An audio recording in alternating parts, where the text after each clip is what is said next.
السلام علیکم ورحمۃ اللہ وبرکاتہ۔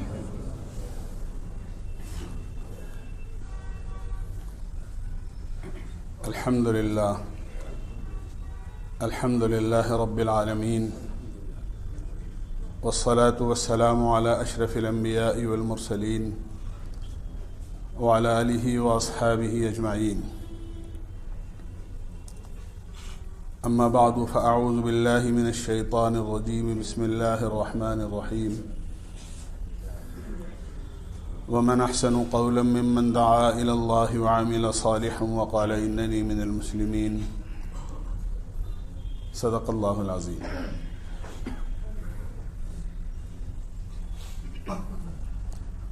دوستو، بزرگو،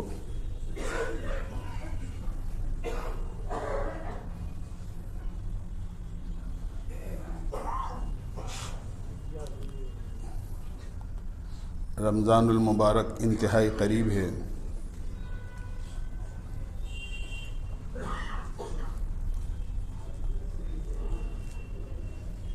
اور انشاءاللہ زندگی بخیر رہی تو آئندہ آنے والا جمعہ رمضان المبارک ہی کے اندر ہوگا انشاءاللہ۔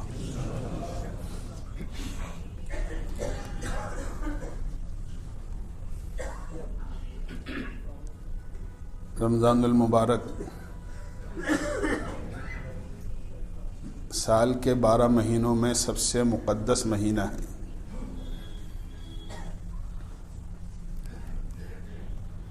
اور میں بار بار عرض کرتا رہتا ہوں کہ ہر اہم کام کی تیاری اس کے آنے سے پہلے ہوتی ہے۔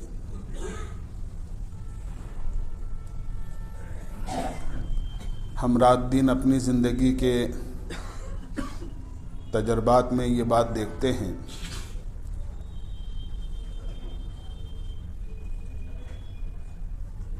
حج ذی الحجہ کے مہینے میں ہوتا ہے، لیکن ہم خود اپنی آنکھوں سے دیکھتے ہیں کہ اس کی تیاریاں 6-8 مہینے پہلے شروع ہو جاتی ہیں۔ فارم بھرنا، پھر قرآن اندازی ہونا، پھر اس کا نمبر آنا، پھر اس کے پیسوں کے قسطوں کا جمع ہونا، بہت ساری چیزیں ہیں۔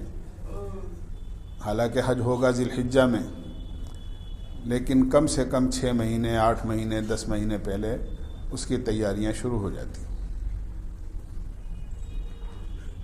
اس لیے کہ وہ ایک اہم فریضہ ہے، اس کے لیے ایک لمبا سفر کرنا پڑتا ہے۔ گھر میں بچوں کی شادیاں ہوتی ہیں، اور جو تاریخ طے ہوتی ہے اس سے بہت پہلے اس کی تیاریاں شروع ہو جاتی ہیں، اس لیے کہ اس کو آدمی ایک اہم کام سمجھتا ہے۔ جب ان کاموں کی تیاریاں اتنے پہلے شروع ہو جاتی ہیں تو رمضان المبارک کی کوئی گھڑی، اس کا کوئی لمحہ، اس کا کوئی منٹ ضائع نہ ہو، اس کی بھی تیاری بھی ہر ایسے مسلمان کے لیے جس کے دل میں رمضان کی اہمیت ہو، بہت پہلے کر لینی چاہیے۔ رمضان میں 2 قسم کی چیزیں سامنے آتی ہیں۔ ایک ماحول بازار کی آبادی کا ہوتا ہے، ایک ماحول مسجدوں کی آبادی اور عبادت کے ماحول کا ہوتا ہے۔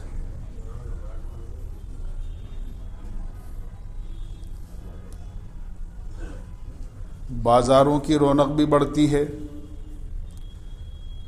اور مسجدوں کی رونق بھی بڑھتی ہے۔ ہمارا بڑا امتحان ہے ایسے موقع پر کہ ہم عبادت کے ماحول کو زیادہ ترجیح دیتے ہیں یا بازار کے ماحول کو زیادہ ترجیح دیتے ہیں۔ ایک بڑا امتحان ہے۔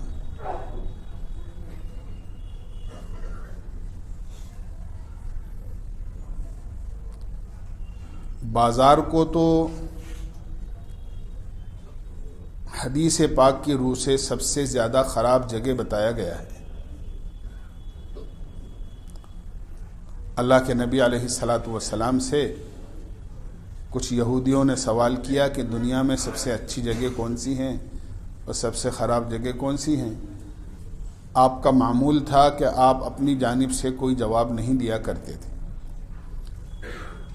آپ نے وحی کا انتظار کیا، جبریل امین تشریف لائے، آپ نے جبریل سے پوچھا تو جبریل نے بھی یہی کہا کہ میں تو اللہ کا پیغام آپ تک پہنچاتا ہوں، اپنی جانب سے کوئی بات نہیں کہتا.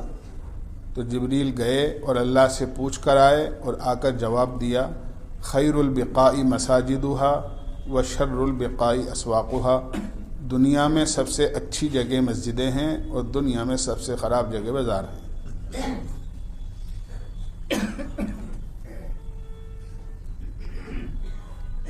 تو یہ ایک بڑا امتحان ہے. دوسرے، رمضان المبارک کی تیاری کے لحاظ سے ایک شکل دوسری ہے کہ بھئی افطاری میں کیا استعمال ہوگا وہ سب سامان گھر میں لانا ہے، سحری کے اندر کیا چیزیں کام میں آئیں گی وہ تمام چیزیں بازار سے لانا ہے، کچھ ذخیرہ پہلے سے جمع کر لینا ہے، کچھ چیزیں جو وقت پر آتی ہیں ان کو وقت پر لانا ہے. ایک تیاری یہ سوچ کر ہوتی ہے.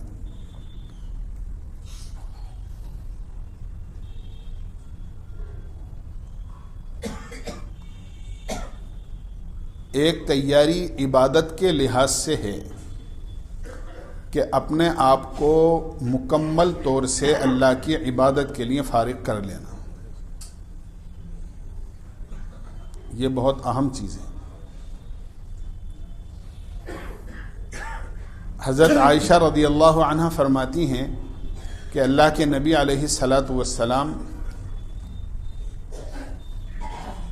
رمضان المبارک جب آتا تھا تو آپ کی کچھ چیزوں میں اضافہ ہو جاتا تھا، عبادت میں، خدمت میں، انابت میں، یعنی اللہ کے سامنے رونے اور گڑ گڑانے میں، ان تمام چیزوں میں اضافہ ہو جاتا تھا. آپ تو ویسے ہی سب سے بڑے عبادت گزار تھے، رات کو دیر تک اللہ کے نبی علیہ الصلاۃ والسلام کا قرآن کریم کو کھڑے ہو کر نماز میں پڑھنے کا ایسا معمول تھا کہ اللہ کے نبی علیہ الصلاۃ والسلام کے پیچھے ایک صحابی نے تہجد کی نماز آپ پڑھ رہے تھے، پیچھے آ کر نیت باندھی. وہ فرماتے ہیں کہ آپ قرآن پاک پڑھتے رہے، میں نے سوچا پہلا پارہ ختم ہوگا تو آپ رکوع کریں گے، آپ نے رکوع نہیں فرمایا. دوسرا پارہ شروع ہو گیا اور پھر دوسرا پارہ ختم ہوا تو میں نے سوچا کہ اب رکوع فرمائیں گے، کہ آپ نے پھر بھی رکوع نہیں کیا. تیسرا پارہ شروع ہوا تو فرماتے ہیں کہ میں نے سوچا کہ سورہ بقرہ ختم ہوگی تو آپ رکوع فرمائیں گے، آپ نے پھر بھی رکوع نہیں فرمایا. سورہ آل عمران شروع کر دی. پھر فرماتے ہیں کہ میں نے یہ سوچا کہ سورہ آل عمران کے ختم پر رکوع فرمائیں گے، آپ نے پھر بھی رکوع نہیں فرمایا اور آپ نے سورہ نساء شروع کر دی. فرماتے ہیں کہ میں اللہ کے نبی علیہ الصلاۃ والسلام کے پیچھے نماز کی طاقت نہیں رکھ سکا کھڑے. یہ تو عام دنوں کا معمول تھا. رمضان المبارک میں اس سے کہیں زیادہ اللہ کے نبی علیہ الصلاۃ والسلام عبادت میں اہتمام فرماتے تھے. اس لیے میں چند باتیں رمضان المبارک کے تعلق سے عرض کروں گا.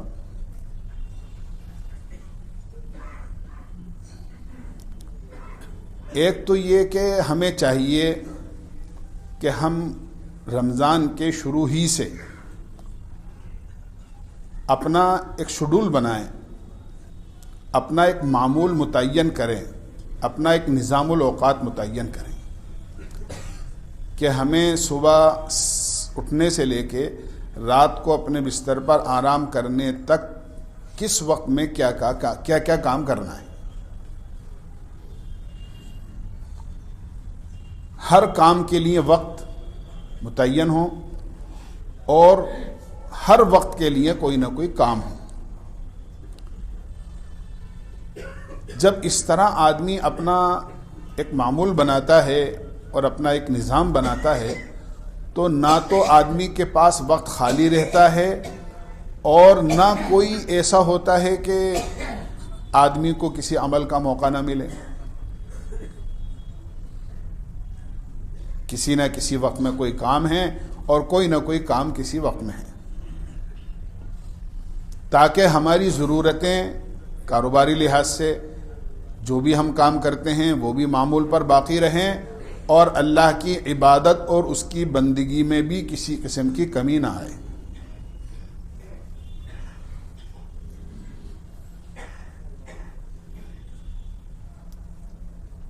یہ ہر مسلمان کی ذمہ داری ہے. اس کے دن بھی قیمتی ہیں، اس کے رات بھی قیمتی ہیں. بلکہ میں عرض کرتا رہتا ہوں یہ تو ایک سادہ چیک بک ہے 30 ورقوں کی جو اللہ نے ہمارے ہاتھ میں دے دی ہے کہ تم نیکیوں کا جتنا اماؤنٹ اس میں اپنے طور پر بھرنا چاہو بھر لو. جیسے کسی کو خالی چیک بک دے دیں کہ آپ اس میں جتنے پیسے بھر لیں گے وہ آپ کو مل جائیں گے. تو یہ رمضان کے 30 دن کی 29 دن کی ایک چیک بک اللہ نے نیکیوں کے اعتبار سے ہمیں دے رہے ہیں کہ اب جس کا دل جتنا چاہے وہ اس میں نیکیاں بھر سکتا ہے. ہر ایک کو اختیار ہے.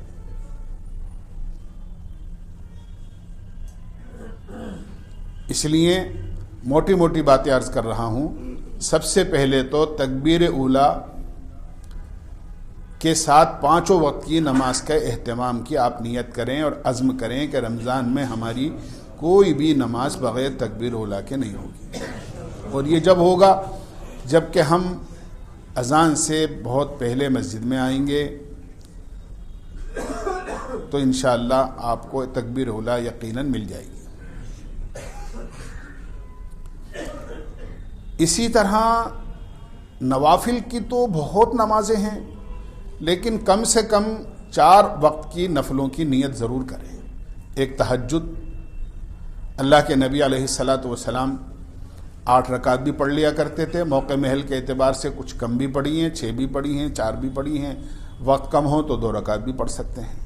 وہ خاص وقت ہوتا ہے دعا کی قبولیت کا، اس وقت میں اللہ سے مانگیں. دنیا اور آخرت کی جو کچھ بھلائیاں ہم مانگ سکتے ہیں اس میں مانگیں. اسی طرح اشراق کی نماز ہے. فجر کی نماز کے بعد میں جب سورج نکل جاتا ہے تو سورج نکلنے کے بعد میں جب مکروہ وقت ہے جو 20 منٹ رہتا ہے، اس کے گزرنے کے بعد میں آدمی 2 رکعت نماز پڑھتا ہے تو 2 رکعت نماز جو پڑھتا ہے اس کو ایک مقبول حج عمرے کا ثواب ملتا ہے. اور اگر آدمی 2 رکعت اور پڑھ لے یعنی 4 پڑھ لے 2 رکعت کر کے تو اللہ تعالیٰ دن بھر کے کاموں کے بنانے کی ذمہ داری لے لیتے ہیں. پھر جب سورج میں تیزی آ جائے 9-10 بجے کے آس پاس، کوئی اس کی حد تو ہے نہیں.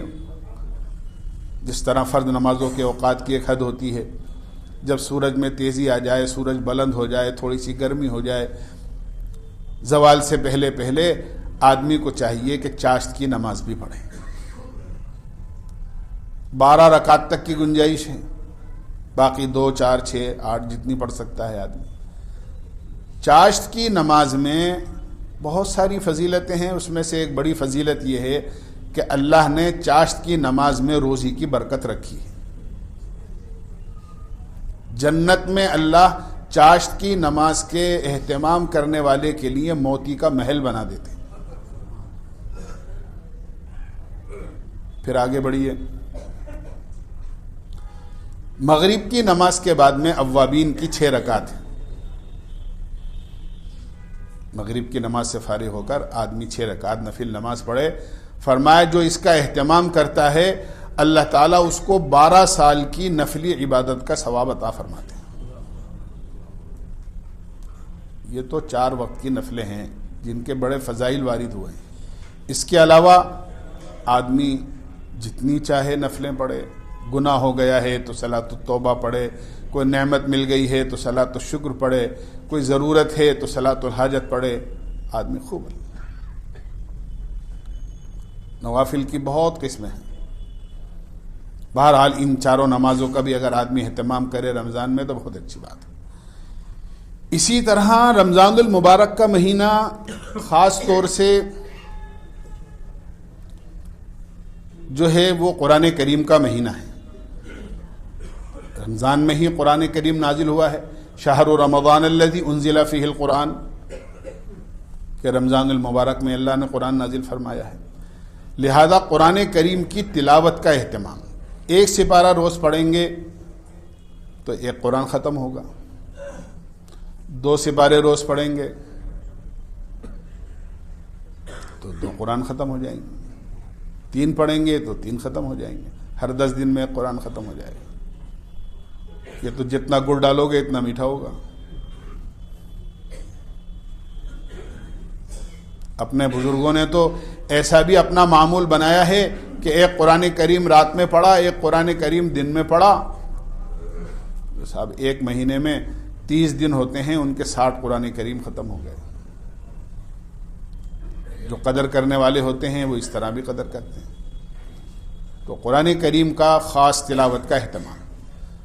تھوڑی دیر پہلے نماز سے پہلے آ جائیں گے تو کچھ نماز سے پہلے پڑھ لیں، کچھ نماز کے بعد پڑھ لیں، لو صاحب ہو گیا ایک سپارہ۔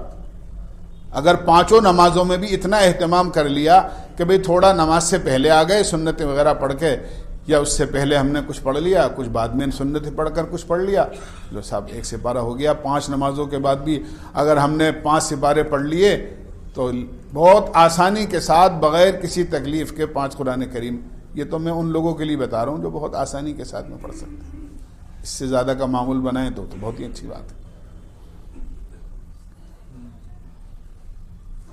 تسبیحات کا اہتمام، درود شریف ہے، استغفار ہے، کلمہ طیبہ ہے، اسی طرح اور اذکار مسنونہ ہیں، سبحان اللہ والحمد للہ ولا الہ الا اللہ واللہ اکبر۔ اللہ سے مانگنے والا اس مہینے میں محروم نہیں ہوتا، اور اللہ کو یاد کرنے والا اللہ تعالیٰ اس کو کبھی نہیں بھولتے۔ جب آپ اللہ کو یاد کرو گے تو اللہ آپ کو یاد رکھیں گے۔ تسبیحات کا اہتمام۔ قرآن کریم تراویح کے اندر پڑھا جاتا ہے رمضان المبارک کے اندر۔ رمضان المبارک میں تراویح میں اہتمام کے ساتھ قرآن کریم کو سننا، تراویح کوئی معمولی چیز نہیں ہے۔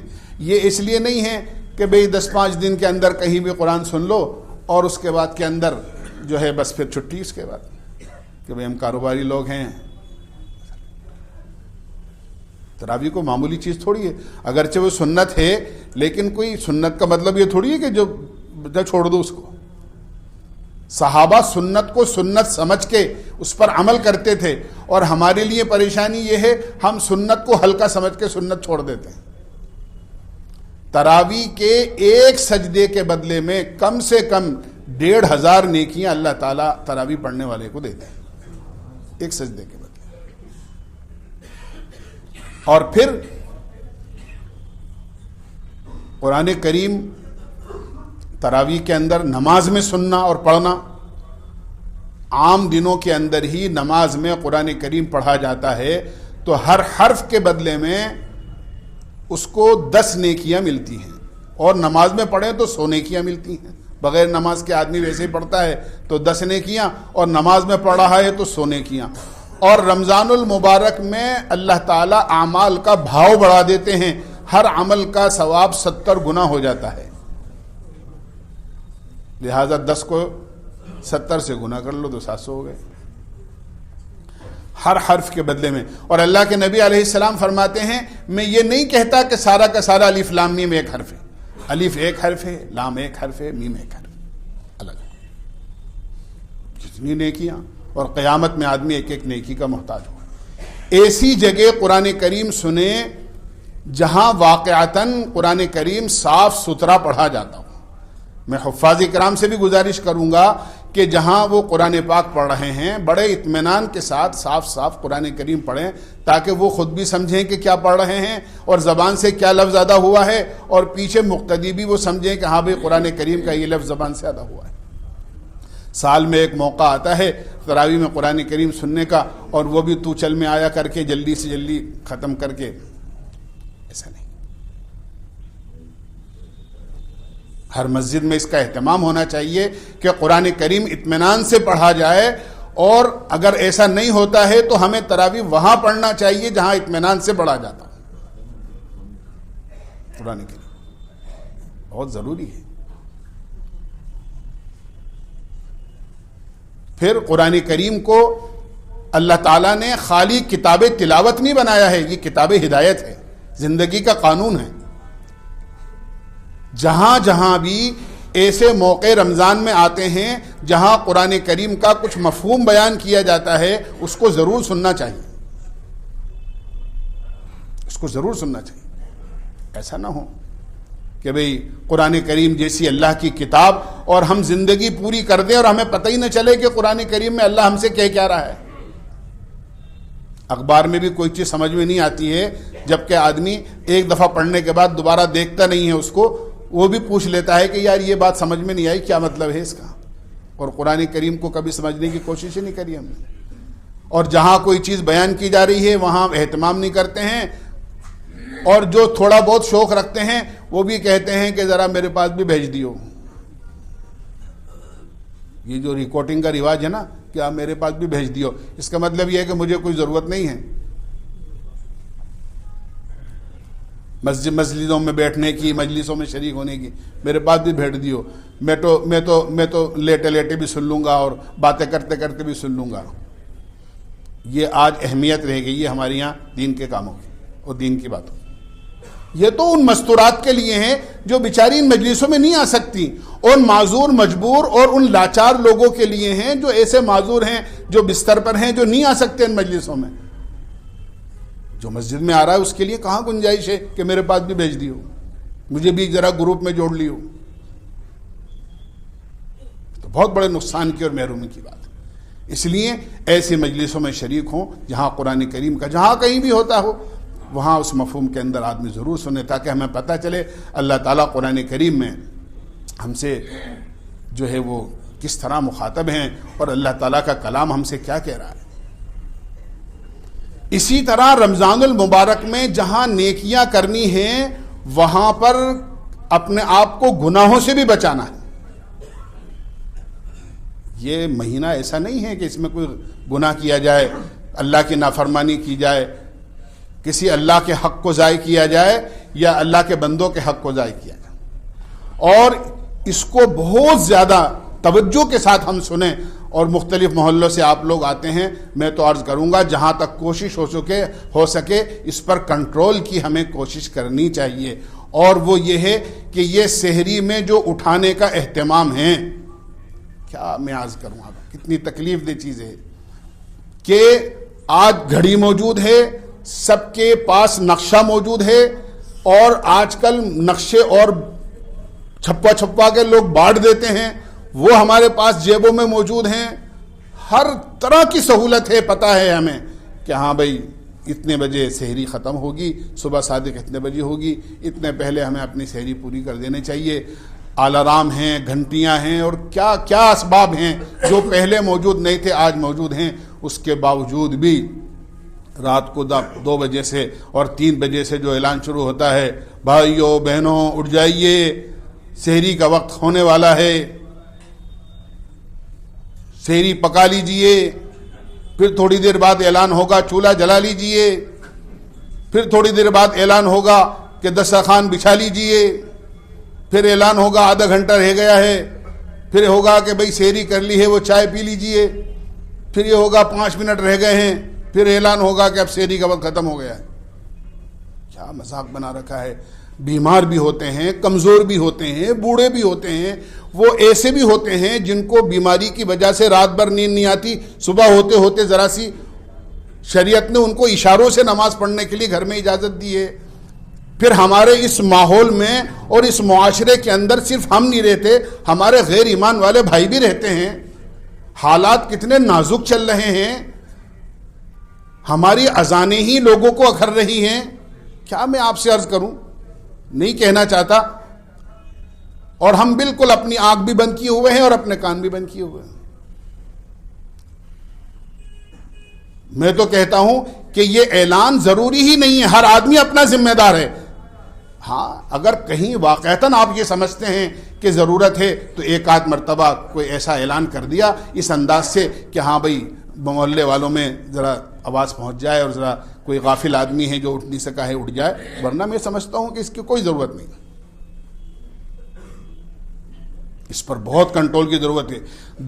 گھنٹے 2 گھنٹے پہلے سے جو مسلسل اعلانات شروع ہوتے ہیں، کوئی اپنا اٹھا ہوا آدمی قرآن نہیں پڑھ سکتا، نماز نہیں پڑھ سکتا، اس کی نماز میں خلل پیدا ہوتا ہے.